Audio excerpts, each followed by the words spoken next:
ভালোবাসার সাথে দেখার খুব দরকার।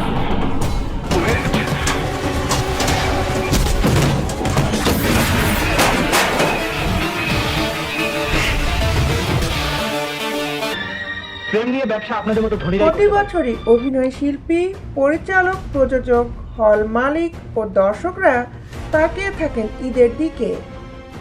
কারণ গত কয়েক বছরে ঈদই একমাত্র উৎসব যেখান থেকে সিনেমার ব্যবসার সফলতা ও দর্শকপ্রিয়তা পেয়ে আসছে।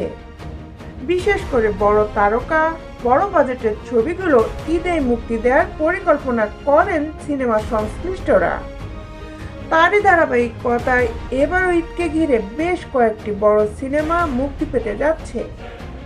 তারই জেরে এবার মুখোমুখি হচ্ছেন চলতি সময়ের সিনেমার সবচেয়ে আলোচিত তিন নায়ক শাকিব খান, আফরান নিশো ও সিয়াম আহমেদ।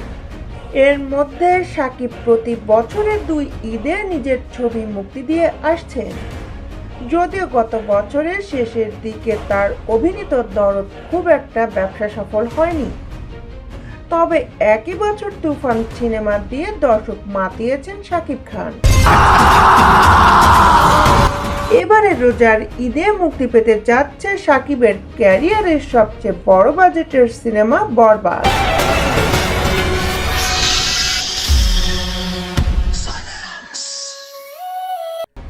মেহেদী হাসান হৃদয়ের পরিচালনায় এর শুটিং হচ্ছে মুম্বাইতে।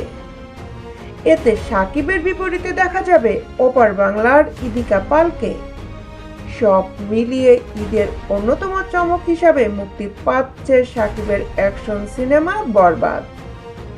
শাকিব ছাড়া কাস্টিংয়েও নানা চমক রাখা হচ্ছে এই সিনেমায়। এদিকে 2023 সালের ঈদে শাকিব খানের প্রিয়তম সিনেমাকে নিজের অভিষেক সিনেমা সুড়ঙ্গ দিয়ে টক্কর দিয়েছেন আফরান নিশো। এর তারকা এবার নিজের দ্বিতীয় সিনেমা নিয়ে আসছেন এই ঈদে। ক্যালেন্ডারে দাগ কেটে রাখো, এই দাগের সাথে দেখা হবে ঈদে। হাই ভোল্টেজ এই সিনেমার ঘোষণাও দেয়া হয় চমকপূর্ণভাবে। এতে নিশোর বিপরীতে দেখা যাবে তমা মির্জা ও সুনেরা বিনতে কামালকে। শিহাব শাহীন পরিচালিত দাগি শিরোনামের এই ছবির শুটিং বর্তমানে চলমান। এটিও হতে যাচ্ছে দুর্দান্ত অ্যাকশন ঘরানার একটি সিনেমা। এদিকে গত বছরই আরেক জনপ্রিয় নায়ক সিয়াম আহমেদ শুটিং শেষ করেছেন তার বহু প্রতীক্ষিত সিনেমা জঙ্গলি। এই ছবির ফার্স্ট লুকে এরই মধ্যে চমক দিয়েছেন এই নায়ক। ছবিতে একেবারে জঙ্গলি রূপে আবির্ভূত হবেন সিয়াম আহমেদ। এটি তার ক্যারিয়ারের সব থেকে ভিন্ন ধর্মী ছবি বলে জানিয়েছেন সিয়াম।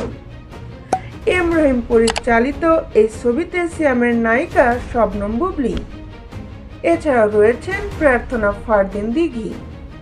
সিনেমার নতুন নতুন গল্প জানতে আমাদের সাথেই থাকুন। Justice film focus, Dhaka.